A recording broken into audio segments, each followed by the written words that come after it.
Hi friends, happy Pongal. இது என்னுடைய மாடி தோட்டத்தில் பொங்கல் விளைச்சல்ங்க.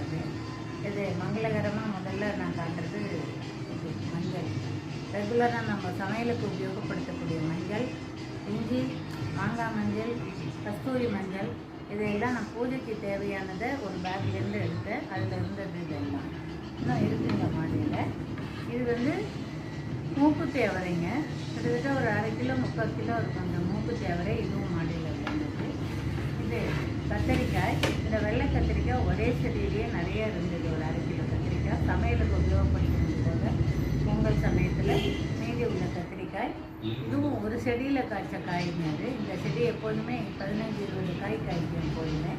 இந்த தடவை இந்த ஒரு 1/2 கிலோவுக்கு மேலே காய் கத்திரிக்காய் இருந்தது, இந்த நீல கத்திரிக்காய். அடுத்தது இது மலை வெண்டை, கஸ்தூரி வெண்டை ஒரு 1/2 கிலோக்கா இருக்குங்க. நான் 2 தான் எடுத்துன்னு வந்தேன், பாக்கியை கொஞ்சம் உள்ளே வச்சுட்டேன், எடுக்கலைன்னா. இது கோவக்காய்ங்க. ஒரு 300 கிராம் கோவக்காய் இருக்கும். ஒரு 2 டேபிள் ஆரஞ்சு. இதெல்லாம் பொங்கல் சமயத்தில் நம்ம மாடியிலேருந்து எடுத்த விளைச்சல்கள்.